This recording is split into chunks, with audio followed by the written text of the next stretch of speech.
Assalamu alaikum everyone. I hope everyone is doing great and fine. So this is going to be the first lecture of my YouTube channel. तो first क्या है, हम लोग general anatomy से start करेंगे क्योंकि सबसे easiest book है और इसमें बहुत ही कॉम्प्रिहेंसिव सी बातें उन्होंने बताई हुई हैं जिससे आप लोग इजीली बहुत ज़्यादा हर चीज़ को जो है वो फिंगर टिप्स पे अपनी गेन कर सकते हो। तो गोइंग टू स्टार्ट। तो इंट्रोडक्शन में पहले चैप्टर 1 में इंट्रोडक्शन जो है आपका, उसमें हिस्टोरिकल लैंडमार्क्स और एनाटॉमिकल नोमेनक्लेचर में कुछ भी नहीं है, बहुत इजी सी चीज़ें हैं।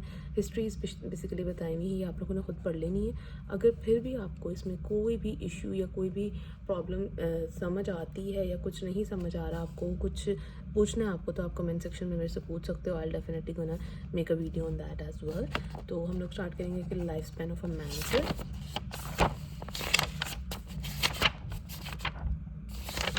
Okay, so this is life span of a man.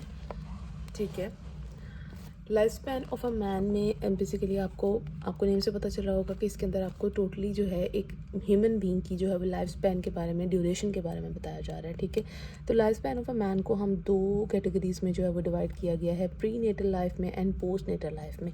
Pre आपको नेम से पता चल रहा है, प्री मतलब बिफोर एंड पोस्ट मतलब आफ्टर। ठीक है, तो बिफोर नेटल लाइफ आपकी और पोस्ट नेटल लाइफ जो है आपकी ड्यूरेशन क्या क्या है, आपको किस पॉइंट पे क्या कहा जाता है। ठीक है, तो प्री नेटल लाइफ में आपको क्या है, हम लोग इसको फर्दर जो है वो 3 में डिवाइड किया जाता है, ओवम, एम्ब्रियो एंड फीटस में।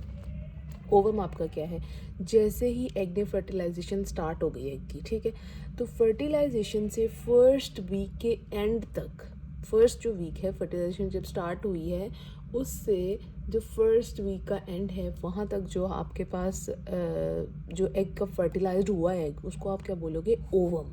ठीक है, फर्स्ट वीक जैसे ही एंड अप होगा उसके लास्ट एंड, जैसे ही फर्स्ट वीक का होता है देन सेकेंड वीक स्टार्ट हो जाएगा, तो सेकेंड वीक टू 8 वीक्स हैं आपके।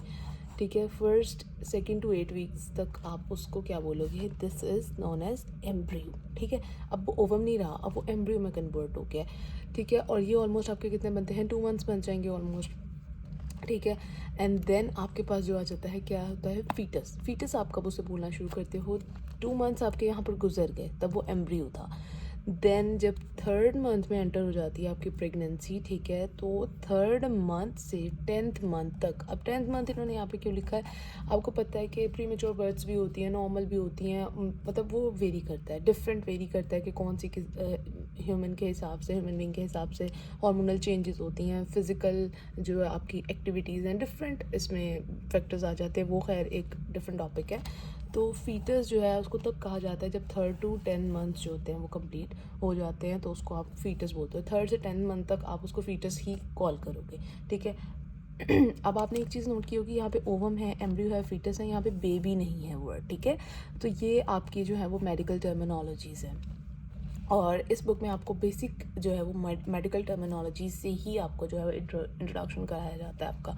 देन आ जाती है हमारे पास postnatal life. Postnatal life जैसे कि आपको पहले पता है, लाइफ आफ्टर बर्थ आ जाएगी। ठीक है, एंड टिल डेथ तक आएगी। पोस्ट नेटल लाइफ को जो है हमने फर्दर 5 जो है कैटेगरीज में डिवाइड किया हुआ है, जिसमें न्यू बॉर्न आ जाता है, इन्फेंसी, चाइल्डहुड है आपका, देन आपका आ रहा है हमारे पास एडोलेसेंस, और देन अडल्ट आ रहा है। न्यू बॉर्न आपका क्या है, न्यू नेटल पीरियड है आपको। ठीक है, इसको न्यू नेटल पीरियड भी कह सकते हो आप। ये जब बर्थ हो गई, ठीक है, फीटस जैसे ही उसकी बर्थ हो गई, अब आप वो फीटस नहीं रहा, वो न्यू बॉर्न बन चुका है, और सेकेंड वीक तक इसको आप क्या बोलोगे, न्यू बॉर्न।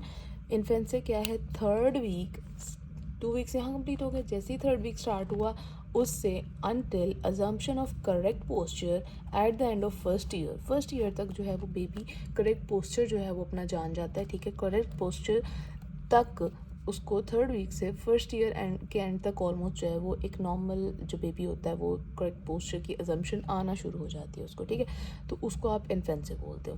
देन आता है आपका चाइल्डहुड को 3 में डिवाइड किया गया है, अर्ली में, मिडिल में एंड लेटर चाइल्डहुड में। अर्ली चाइल्डहुड आपका वो वाला चाइल्डहुड होता है जिसमें आपका मिल्क टूथ पीरियड होता है। ठीक है, दूध के दांत वाला पीरियड जिसे आप कहते हैं। ठीक है, बहुत ईजी से ज़बान में, बच्चा दूध के दांत निकाल रहा है, उसके दांत टूट रहे हैं। ठीक है, ये वाला सीन होता है। तो मिल्क टूथ पीरियड में आपका के पास क्या होता है, 2 to 6 ईयर, 2 से 6 साल तक का जो आपका पीरियड होता है ना, ड्यूरेशन, उसको आप अर्ली चाइल्डहुड कहते हो। एंड मिडिल चाइल्डहुड कौन सा आ जाता है, जिसमें आपके दूध के दांत टूट गए, न्यू दांत आ गए, आपके परमानेंट टूथ पीरियड आ जाता है, उसको आप क्या कह देते हो, ये हमारा early childhood period, sorry middle childhood period आ गया। वो आपका 7 to 9 तक होता है, किसी किसी चिल्ड्रन के अंदर जो है 10 ईयर्स तक भी हो सकता है। नेक्स्ट आता है हमारे पास लेटर चाइल्डहुड। लेटर चाइल्डहुड आपकी प्री प्यूबर्टल पीरियड होता है, यानी कि प्यूबर्टी से पहले का पीरियड जो होता है वो आप लेटर चाइल्डहुड को दूसरा नाम आप ये भी कह सकते हो, ठीक है। तो 9 to 10 ईयर्स होता है या 12 to 15 ईयर्स होता है प्री प्यूबर्टल पीरियड जो है वो। 9 to 10 से 12 to 15 ईयर्स तक जो है वो प्री प्यूबर्टल पीरियड होता है इन फीमेल्स। मेल्स में क्या होता है 9 to 10 से 13 to 16 ईयर्स तक जो है, यानी कि 9 to 16 ईयर्स तक जो है वो मेल में होता है, 9 to 15 ईयर्स तक जो है वो फीमेल में होता है, ठीक है। क्या होता है लेटर चाइल्डहुड पीरियड, यानी कि प्री प्यूबर्टल पीरियड। एडोलेसेंस क्या होता है, इसके बाद जो आपके 6 ईयर्स होते हैं वो प्यूबर्टी कहलाते हैं आपके, ठीक है। 6 ईयर्स जो आपके वो प्यूबर्टी कहलाते हैं। एंड देन आप अडल्ट स्टेज में जो है वो ट्रांसफ़र अप हो जाते हो, वो आपकी प्राइम स्टेज और प्राइम और ट्रांजिशन ईयर्स आते हैं इसके अंदर, ठीक है। प्राइम और ट्रांजिशन ईयर्स में 20 ईयर्स से 60 ईयर्स तक जो है वो ये आपका प्राइम फेज़ है, ठीक है, प्राइम या ट्रांजिशन फेज़ जैसे आप कह रहे हो। उसके बाद जो ओल्ड एज आ जाती है आपकी, ओल्ड एज और सेंसेस, ये आपकी आती है 60 ईयर्स से डेथ तक, ये आपकी ओल्ड एज आ जाती है, ठीक है। यहाँ तक आपका जो है ये कंप्लीट हुआ हमारा life span of a man, ठीक है। इसमें से बेसिकली लॉन्ग क्वेश्चन तो नहीं बनेगा, हाँ MCQs बन सकते हैं, लेकिन लॉन्ग क्वेश्चन भी बन सकता है, आपने पढ़ लेना है, ठीक है। आप लोगों ने पढ़ाई करनी है ताकि कुछ भी बन सकता है इसमें से। अच्छा, उसके बाद आ जाती है आपके पास इंपॉर्टेंट डेफिनेशंस आ जाती हैं, डिफरेंट डेफिनेशंस हैं, ठीक है। ये आप बहुत इजीली पढ़ सकते हो। सिस्टमिक एनाटमी नेम से पता चल रहा है, सरफेस एनाटमी है, रेडियोलॉजिकल एनाटमी, ये भी आपने डेफिनेशंस जो है वो आपने पढ़ लेनी है। अगर इसमें आपको कहीं भी कोई भी इशू आता है तो आपने मुझे बता देना, I will make a video on that as well, ठीक है।